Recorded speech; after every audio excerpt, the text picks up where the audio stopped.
Are you having difficulty in life? Is negativity weighing you down? Are you too confused, anxious, depressed? You struggle with procrastination or self doubt or perfectionism? Difficulty in relationships? Whatever it is, that's negativity, and it's probably plaguing you. It's causing you discomfort and a whole bunch of other reactions. Don't worry, I got you. Every Friday from 9:30 to 10 Pacific Standard Time, we offer group life strategy sessions that delve into all the stuff that's going wrong, all of those factors that cause problems, and more importantly, all the actionable steps you need to solve those problems. I promise you will learn to control your power. You will learn to intentionally dictate to your command center, and you'll achieve your goals, you'll realize your potential, and you'll live with more fulfillment. Check out this video. It's a little sketchy on the video aspect, but it'll get better. This is from our first session last week. I hope to see you this Friday. As always, your ally in life. Hello, everybody. Welcome to the first Life Group Strategy Sessions with James. There's so many ways I could start, but I want to start first and foremost with this is a difficult venue to be able to connect with people and try to help support them to realize their goals, fulfill their potential, solve their problems. But I'm going to do my absolute best, and I'm going to start by building a foundation.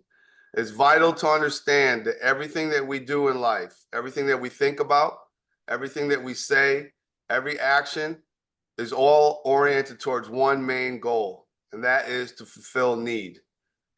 If you think in terms of everything that you're doing is an intentional, it's purpose-driven, that there is a goal end in sight, it helps you to be more in control, to have more power. When I talk about fulfilling need, there's two main categories. One is those personal needs that only we can fulfill through positive messaging. Things like sense of control, sense of power, peace, joy, freedom, productivity, contribution, significance, value, etc. We also could get relational needs fulfilled, all those ones as well. People can send messages to us, and that help fills up need for us as well. With that being said, whether we're on our own or we're one person, 5 people, or 1,000, every single scenario, every single moment in time revolves around trying to get positivity. What's positivity? Positivity is anytime you experience a message that is good, and that's a heavy word, and lots of people define it in lots of different ways. It's accurate and it's useful. We are always seeking good, accurate, and useful information. Those messages help fill need. When we have need fulfilled, we're comfortable and we can function at our best. When we don't have need fulfilled, it's because negativity exists. And the number one thing that I want to attend to today is the negativity that's infecting all of us at some level, in some way, throughout the world. There's lots of confusion and disappointment. Lots of people feel disapproved. There's lots of confusion about what's going to happen in the future. There's hopelessness and despair. There's anger and resentment and vengeance. There's conflicts. There's division. People are feeling guilty and ashamed. People are struggling with loss. Life is difficult. You know this. With that being said, the reason why it's so difficult is because negativity exists. Whenever we're experiencing that negativity, and I want to define that, negativity is any kind of message that we deem to be unwanted, threatening, or harmful. So I want you to think in your own lives, what is it that's going on currently or has happened in the past where you know that you experience negativity? That means something happened that you didn't want to happen, something that was threatening or harmful. I want you to really think on that for a moment. Take time to marinate on that scenario.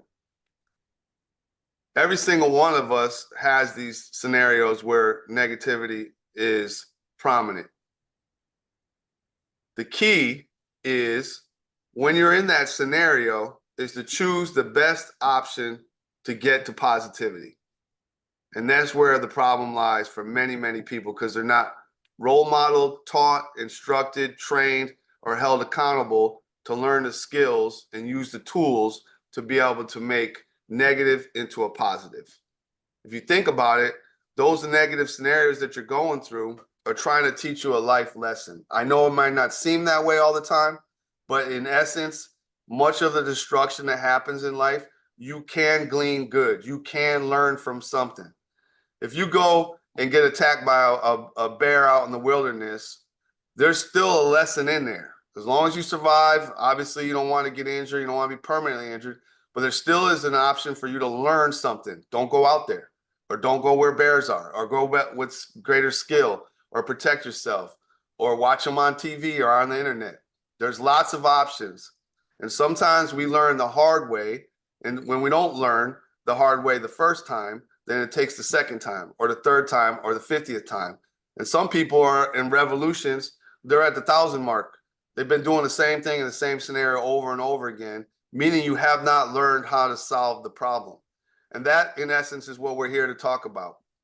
How do you get from a problematic scenario full of negativity and destruction, meaning all those needs that we talked about earlier are not being fulfilled, plus you have consequent discomfort. Every single scenario where negativity exists, you're going to have uncomfortable emotions. This includes stress, guilt, anger, fear, grief, disappointment, disapproval. You go on down the list. You know what that is. The moment you get that discomfort, it's supposed to alert you and let you know that negativity is on your premises, that there is a threat, there is harm, and this is unwanted. If you don't successfully respond to that with an assertive game plan, then that negativity is going to have a negative impact on your home. Look at that metaphorically. It's going to destroy. It's going to tear down. It's going to do whatever it's got to do in order to make you into a place where you don't feel like you have any hope, that you don't feel like you have a game plan. And what happens to many people, and this is really important, so if you're taking notes, I want you to think about these three things. People typically in these scenarios where negativity exists, especially the recurring negativity, choose to use three different tactic categories that end up being problematic. The first one is a faulty thinking tactic. These are defense mechanisms. You've heard of them before. Things like denial or rationalization or minimization or catastrophization. Those are automatic subconscious things that we do. That's what we do to try to eliminate or reduce the awareness of that negativity, of that poison, of that cancer.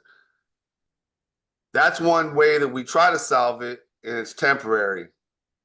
It gives us a little bit of distraction or detraction, but ultimately it doesn't work for long. And what it does is it stuffs that negativity inside, and then that causes anxiety and depression and a whole nother assortment of stuff that then informs addictions, perfectionism, etc.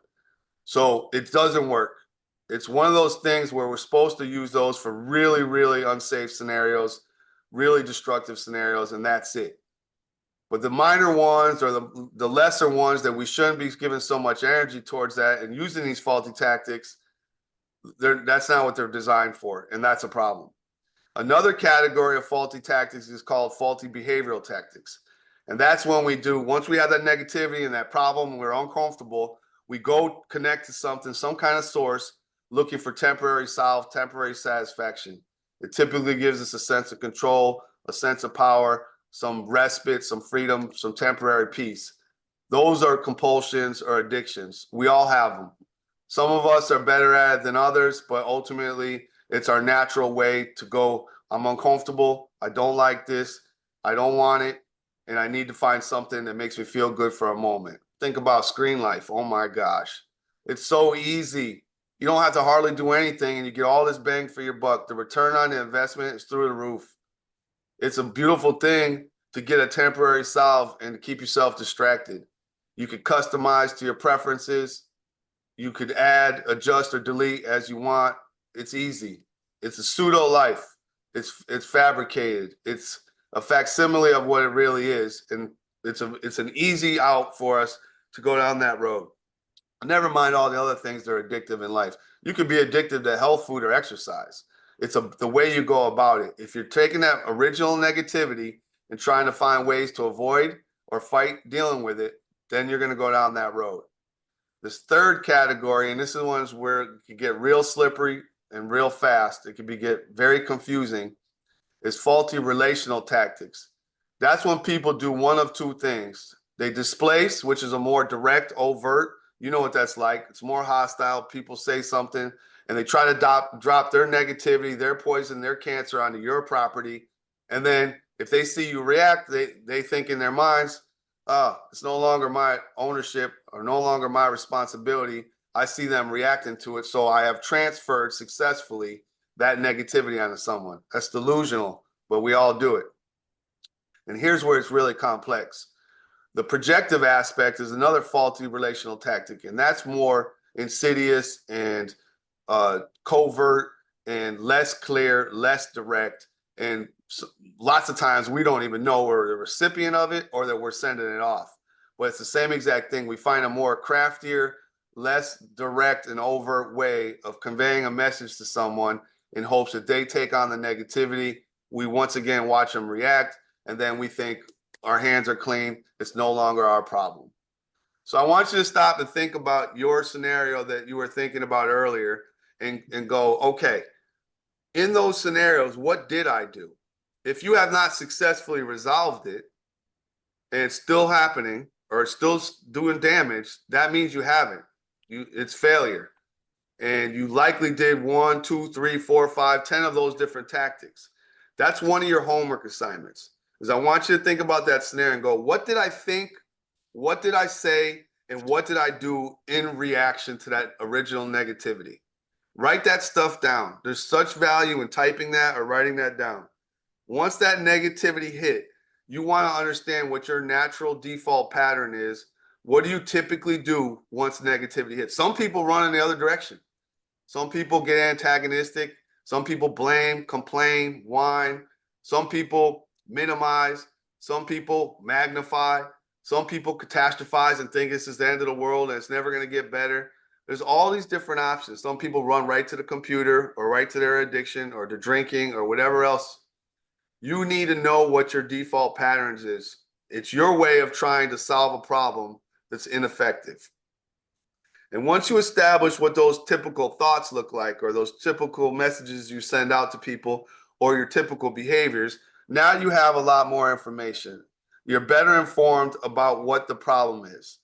Then you can even layer it in deeper if you want to. You can go and say, okay, what kind of emotional reactions did I have once that negativity hit? One of my biggest challenges is disappointment. I struggle mightily with it, and I can track all the way back to my childhood, and it's clear as day. The first scenario where I was disappointed, when I was aware of it, and I still struggle with it to this day. It's a minor problem in comparison to many, and I've had many problems throughout my life, so I know what that is. But I was supposed to have washing machine's been broke, so I got clothes piled up. The washing machine, the clothes weren't drying when they're in there; they're coming out soaking wet. That causes a whole myriad cascading effect of problems thereafter. So I went to go get it fixed. I was hoping to get it fixed, and then the repair guy didn't show up, and I gave a window. And I was waiting, so I basically was at home the whole entire day. I couldn't get out and move and do the things I needed to do. That was very disappointing for me. And so I had to fight that whole entire day because now I'm upset. There was no message like, hey, I'm not going to be able to make it today or I'm running late or whatever else. And that disappointment was real difficult for me. And I could have done one of those faulty tactics in reaction to it, or I could have chose the responsible thing to say, okay, I'm not going to let this bury me. I'm not going to hone in on it. I'm not going to hyper focus. I'm not going to let this trap me. I'm going to let it go. I'm going to forgive. I'm going to keep it moving. I'm going to be optimistic, and I'm going to wait for the next day. And the next day, the guy showed up and very quickly said, forget it. It's irreparable, so get a new one. So I have some hope. It's still not rectified. This is a minor problem, but the key is whatever your scenario is, and even these little ones, it's vital that you go through this process and come up with viable solutions, because if you don't, it becomes something that gets stored within you and it weighs heavy, and then it infects every aspect of your life. So the key is, as much as possible before nightfall, is to have as much rectified and resolved in your life so you're not carrying around any excessive weight of that negativity. And to me, truthfully, I think a lot of cancers out there, a lot of diseases, a lot of illnesses, a lot of proneness to injury, etc., are based on the fact that we're carrying around so much negativity. Think about going up on a hike. In the beginning, you're used to carrying around the negativity, but when the slant gets a little bit, the angle gets a little bit more difficult. Now you realize, like, hey, I'm carrying excess weight. It's too much. Right now, it's not good. Especially on the way down as well. You don't want to be carrying around that extra weight. And I'm going to go circle back. That extra weight is typically in discomfort. And there's 5 main ones in my mind. All the other ones distill down to these 5: anger, stress, guilt, fear, and grief. And everything in us tries to avoid feeling grief. Grief is something that we had is now gone. Or grief is also we don't have something that we need or want. Everything we do in life, all those faulty tactics I talked about earlier, it all boils down to simply that. How can I avoid the experience of loss and the consequent grief? I want you to think about that. In your negative scenario, that's what it is. Negativity, in its essence, is taking away, it's subtraction. You're under neutral. That's loss, that's grief. Everything that we think about, say, and do is trying to fulfill need. And once we fulfill that need, then we don't feel the grief. When we don't have it fulfilled, for whatever reason, we feel sadness. We're not built for sadness. It's not easy. Some of us are more adept at dealing with it than others, but ultimately none of us like it. It's awful. If you live any number of years, you know what that means. When a kid's told no, they can't have candy, grief. They might come out in anger or manipulation or a number of different tactics that the kid might use, but ultimately it's grief. There's a discrepancy between what that kid has and what that kid wants. When you're hit with abuse or neglect or traumas, which we all are, that's negativity. It's tearing away. You're at a deficit. When you have that gap, there's grief. If you don't want to deal with the grief, you don't want to resolve it with assertion and with a good life strategy, you're in trouble because you're going to go do and make things worse. And that's what we're built to do. No one stops and trains us and teaches us. When a kid has a tantrum when they're younger, when you were younger, what'd your parents likely do? The right thing would be to honor that moment and help train you and teach you, even at a young age. You're all right. You can be content and you can be grateful for what you do have. You don't need that candy. You don't need the iPad. You can survive in the moment and make the best of it. Get your tantrum out, expel it, be uncomfortable, but realize that you have the control, that you have the power to calm down, this is the best way to cope. Think about if you did that from day one of your life. Every single scenario where there was negativity in play, that you were taught and role modeled and held accountable and even disciplined in order to be able to learn, to be able to cope in the moment and to be content and grateful and have positive messaging. Think about the power of that.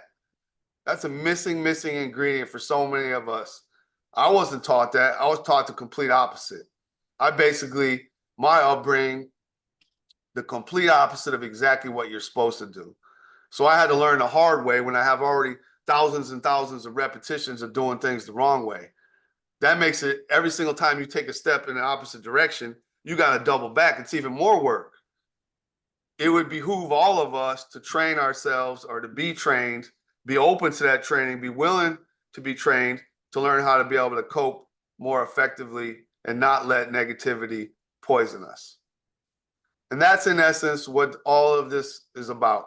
Every Friday from 9:30 to 10 Pacific Standard Time, this group life strategy sessions are for people to be able to glean from it and to be able to learn exactly what they can do to get rid of that negativity and do their best to metabolize it and turn it into something positive. So with that being said, I want to get in some more homework. I want you to type this down or write this down. I want you to think in terms of that scenario that you were thinking of. Once you have all that data you already have, I want you to go and say, what is the goal now? If you already know what the damage that negativity has done, all the discomfort that it's caused, all the things that you did in reaction to it, I want you to stop and think and go, okay, what would solve this problem? That's the strategy. That's the overriding goal. The tactics are those specific actionable steps that you need to take in order to be able to get there. I'm not going to be able to get into every nook and cranny about that today, but that's going to be something in the near future. Every single time, once we have this foundation squared away and you have a more thorough understanding of how to analyze the problem, we'll get into the nitty gritty about how do you successfully, assertively, responsibly manage negativity. That's the ultimate goal. But as far as your homework assignment is, I want you to think in terms of whatever that negativity was, and it could have been started from your own thought process or from your own actions. Once you have that, then I want you to go and say, which of the following five, and it may be all five, did I end up experiencing in that moment? Was I stressed? Let me define stress. Stress is, it's good for you. We need stress. It's bad for you when it becomes bad for you, meaning we don't use it properly. Stress is supposed to alert us and let us know, once again, the negativity is on the premise that we're being demanded to make actionable steps to rectify that negativity. Stress becomes bad when we don't want to do something about it, or we can't because we don't know better, or we're lazy and prefer to do something else. So those are the reasons why someone gets stressed out, because they don't want to, or they don't have the requisite skill to be able to solve the negativity. Think in terms of, in that scenario, did it cause you to feel stress? Stress being a message from yourself or from somebody else that's saying, I want you to act in this particular way. And did you feel stress in reaction to that negativity? That's number one. Number two is fear. Did you feel as though something was threatening you in that scenario? And I want to pause for 1 second. I want to share some more information. We have fears all day long. Fears are beautiful. We need to have them. They're not beautiful, and we don't need them when they're inaccurate, or we could overcome them and we choose not. If you live with rattlesnakes and they keep getting in your house and you're afraid all the time, and it's tapping into your resources and they're diminished and you're worn down and you're stressed, overly stressed, you go on all the problems, just think about that, then it behooves you to find a way to protect your home and or to develop the skills to be able to manage them. If it's going to be there, don't avoid it. Don't fight it. Learn to have the skills. If someone's bullying you and they keep bullying you and they keep bullying you, the likelihood of them turning around and changing their ways, it's low. It's real low. So that means that you have to make the adjustments. You have to build up your skill. You need to train. You need to be better equipped, and you need to use all those skills in order to solve the threat. Fear is that something is going to harm you, and it's one of four levels: hurt, injury, permanent injury, and annihilation. The problem a lot of people get involved in is the response to the threat is incommensurate. So if you're with a grizzly bear, what do they tell you to do? Good luck. You're supposed to cower and stay as quiet as possible and hope that they don't mess with you. A polar bear is going to attack you no matter what, and it's going to do whatever it takes to get to you. A black bear, you're supposed to stand strong and be firm and assertive and try to show your presence. And so each of those circumstances with a different bear, you're going to have to go a different route. If you go up to a grizzly bear and try to flex on them, and like you the bigger, stronger one, and you're the dominant one, good luck. That's not the best response. That's an incommensurate response to the threat. That's the problem with fear. If we honor fear in the right way and we discern correctly, and then we make the adjustments appropriately, we're good for the most part. Want to go on to the next category. We're running out of time, so I got to hustle. Guilt is that you think that you made a mistake or did something wrong, or someone else is telling you that you made a mistake or did something wrong. So think back to that negative scenario. Did you feel guilt in reaction to something? Did you feel like you made a mistake, did something wrong? Most likely, yes. The next category is anger. And anger is simply, I want things to go the way I want them to go. And when they don't go, then I'm angry. And some people have a more fear-based reaction. Some are more prone to anger. Some are more apt to be stressed. It depends on you and your life experiences and your perspective, and then also how you're born, your temperament. And the fifth category, like we were talking about earlier, is grief. Grief is those feelings that I lost something of value or something of value I don't currently have. Those 5 uncomfortable emotions are vital for you to understand that when negativity hits, which of those 5 end up getting tapped into.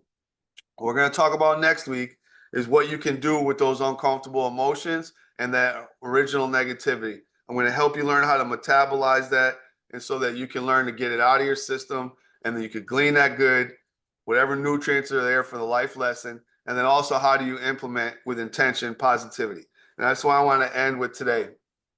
It's simply this: the power that you seek is simply in one main thing. It's that messaging. Your command center, you dictate to the rest of your being. You dictate to your emotions. You dictate to your desires, to your behavior, to your messaging. You have the power. You have to learn to control it. And that power is simply in the messaging. Good, accurate, and useful messaging. If you have that, you have everything. No matter what the circumstances. People have been tortured before. People have been in isolation before and still been able to maintain some semblance of peace, joy, and freedom, sense of control, and sense of power. You have the potential to use that power if you know exactly what to do. And it starts with, I'm no longer going to let negativity dictate and dominate me. I'm no longer going to allow it to run rampant. I'm no longer going to be a victim of it. I'm going to learn from it, and then I'm going to adjust, and I'm going to throw that positivity in there, and then I'm going to throw it in again and again and again until it becomes second nature. In the beginning of any change process or to improve in any way, shape, or form, there's a learning curve. And what a learning curve is, you have to put a lot of energy towards learning the micro steps in order to be able to do something successfully. Once it becomes second nature, it goes into your subconscious and your unconscious, then it's easy for you. Conservation of energy. That's a story for another day as well. But I want you to know this as we leave today. You do have the power. You have to choose to use it. But I want to tell you that the biggest challenge of all of this is finding a source that you trust, an expert that you trust, that has your best interest in mind all the time, full time, that whatever message they send to you is good, accurate, and useful. Everybody has their philosophy, system, and approach. You go to a doctor, you may say one thing, another doctor, another doctor. The next thing you know, everyone's got their own slant on what's best for you. You have to find that source. Psychiatrist, psychologist, therapist, life coach, nutritionist, personal trainer, whatever it is in life that you're seeking for expert knowledge, that's your responsibility to find exactly what that's supposed to be for you. I'm going to tell you right now that it would be wonderful if we had a one source, a one-stop shop that we can go for every single one of our problems, and they have all the answers, and they simply give us the exact message that we're supposed to say to ourselves over and over again. And then we train ourselves and we get programmed into, that's the solution. That's the solution. That answer is in being assertive. And assertion is something I'm going to talk about every single Friday.